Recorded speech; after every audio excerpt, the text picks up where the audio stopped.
Hi guys, it's Rosie here and welcome to my kitchen for another one-pan wonder, the Atkins diet. And I get a lot of people, they know I've lost quite a bit of weight on the Atkins diet. I'm getting close to 20 pounds. And I've had a lot of people ask me, well, show me what you eat, show me one of your dinners, help me get an idea of what I can eat if I'm going to be on the Atkins diet. So I thought that's a great idea. I got time, I'll do that tonight. And the main thing I want to press on you is Atkins lets you eat meats, they let you have vegetables. They sort of dissuade you from fruits, and they certainly don't want you to have carbohydrates, okay? Since I've cut my carbohydrates to virtually zero, the diet has been absolutely painless and wonderful for me.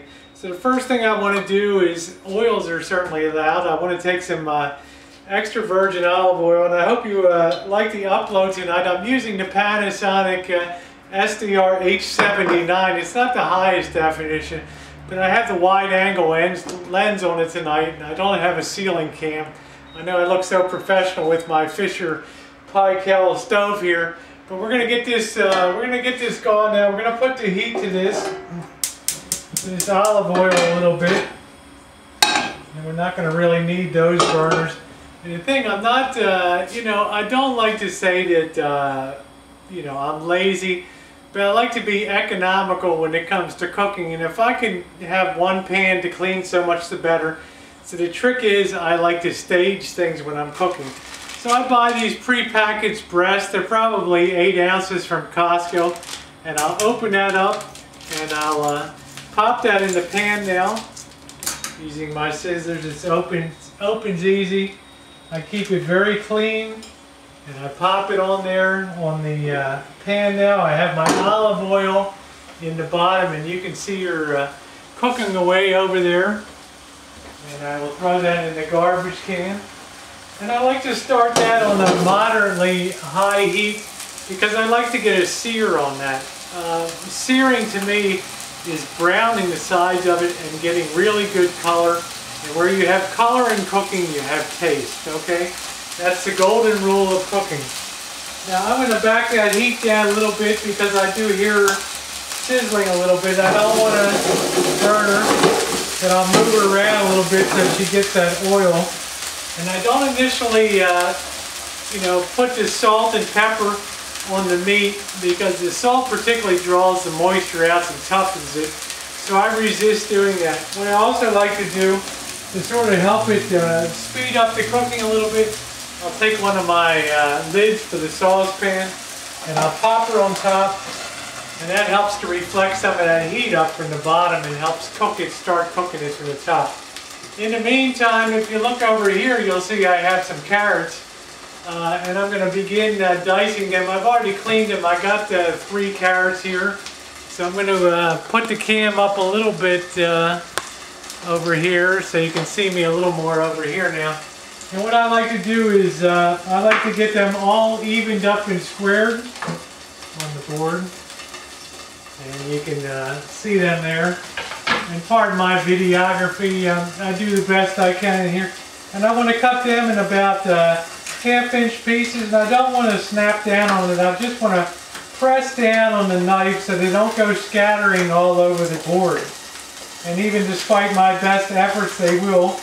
There goes a runaway there, but basically it kind of keeps them contained there. And I'll get them about a half-inch. And the trick is, once I turn this chicken over the first time, I'll then be able to add my carrots in there. And let me get a few more pieces off of here. And once I turn the chicken over, then I can add the carrots. If I add it now, I might turn the chicken over and have a mess because I have the chicken sitting on top of the, carrots, and I don't want that. You can hear her kind of popping away there, but we're safe. We got her covered. So I will take the fork now, and I think that she's cooking up on that side. I will take her off the heat to be safe before I turn her over, because I do have hot oil in there and it does splatter. Right now it's being contained within the frying pan. We'll let her cool down a minute. I'll also hold that lid this way so that it forms a protective shield when I turn it over. And I'll now add my, while I have it open and it's cooling a little bit, I'll now add my carrots to it. And what that'll do,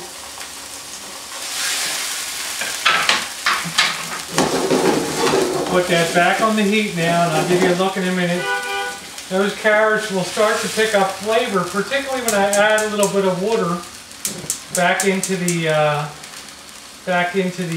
pan. And let me get the heat adjusted right there. So we're cooking the other side. Now I can add a little bit of salt and pepper to the top of it. Pardon me for stepping out for a minute. I can now salt the top of it and add some pepper because she's already got the sear on her, and it's okay. So I'm going to let those carrots and that chicken bob around a little bit, and in a couple minutes I'm going to add peas to it. Just your garden variety bagged peas. I like the bagged frozen kind better than the canned kind. They just tend to go mushier, and these hold up really well, and they'll be really tasty when you see the trick I do to intensify the flavor in the dish. But this is a very good Atkins meal because it has no carbs in it, and it's got some great veggies. And I'll let you take a look in the pan there, and you can see the nice color that's picked up on the sear on that side.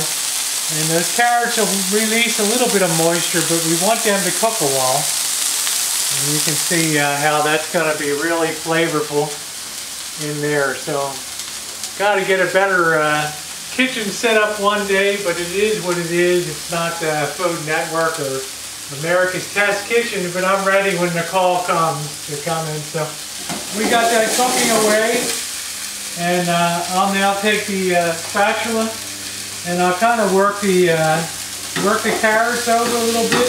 You don't want them to burn. And you can see what she's cooking away. And now what I'm going to do after a couple more minutes, I'm going to add a little bit of water. Actually, right now, I'm going to take my kettle with some water, and I'm going to add a little bit to the pan. And I'm going to cover that because you don't want to get burned or anything. And what that's going to do is steam those carrots. It's going to steam those carrots in there, and it's going to allow them to get real tender. And that extra steam is really going to drive the heat into that chicken. But it's also going to keep it very moist in the pan. And as that moisture from that water that I add picks up the flavors from the chicken and the carrots, it's all going to meld together, and you can see it intensifying there.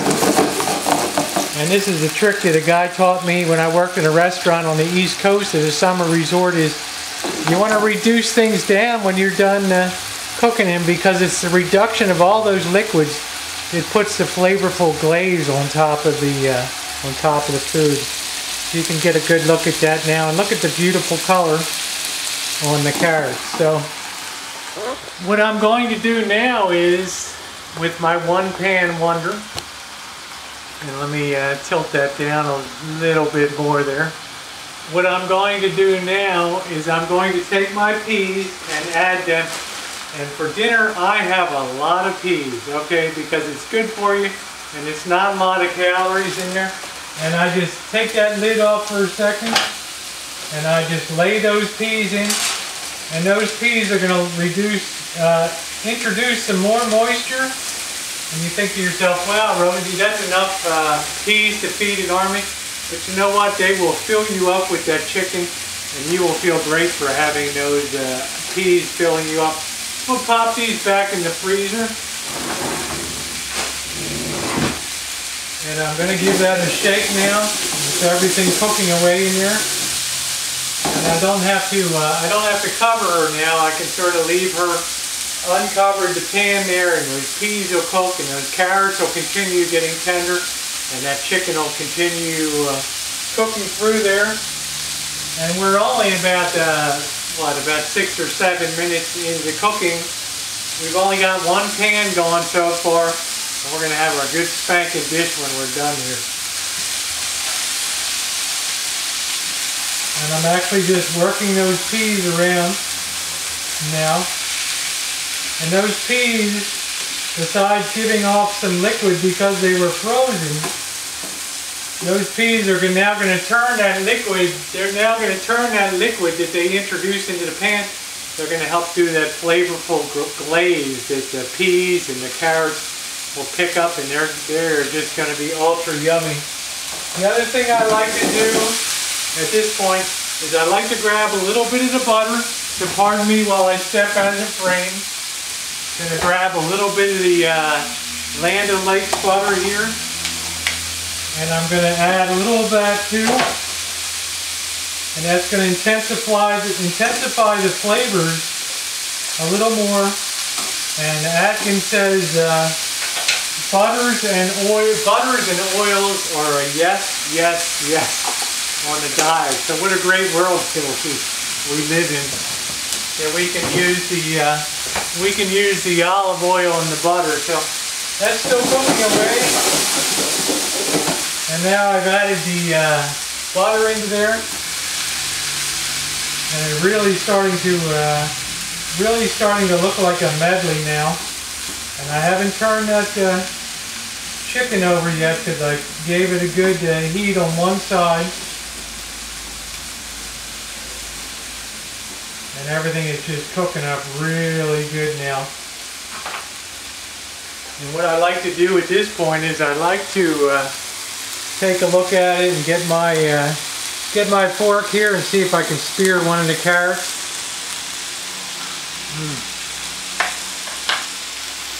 They're getting so good and they're so tender. And they taste so great right now. So you can see that's a great medley. And that constitutes one of my dinners. You know, you might say, geez, that's a heck of a lot of peas on there. You know what? But all that fills you up with good stuff. And there's hardly, you know, peas have some carbs, but they're what I call the good carbs. They're not gonna hurt you. Okay. So we're gonna let that reduce down a bit more, and it's my chance to tell you the Atkins diet is great because you know, it's allowed me to eat meats and things which are very filling without worrying about size. I had a 1 pound New York strip at the Boss's last weekend. I have chicken, I have pork chops, I have sausages. I lose weight, look at me, huh? I'm the envy of the office now with the weight I've lost. So we're going to let that finish cooking down. I'm also going to get the spatula and try to give a turn to some of the peas here. But you can see the peas are starting to pick up a little color too. And you know what? Give you one more look here. You know what, guys? That dinner is done, and it's going to be a delight to fill up on that tonight. So I hope you enjoyed the one plate wonder. I'm going to turn the heat off now, and I'm just going to let that set for a couple minutes so those flavors are all absorbed. And I want to thank you so much for joining me tonight for this one pan wonder. And I hope you'll get out there and try the Atkins diet too. Don't be afraid of meat. Don't be afraid of vegetables or things. Don't count stuff and go crazy. Just have a nice piece of meat for dinner and plenty of vegetables. Eat some cheese during the daytime and stuff, and you're going to be good to go. I hope you enjoyed the one pan medley, cooking the Rosie O'Kelly way, which is fast and it's easy. And I got one pan and one pan lid to clean up tonight. What could be easier? Thanks for watching. Please feel free to rate, subscribe, and comments are always welcome. Thanks for watching, everyone.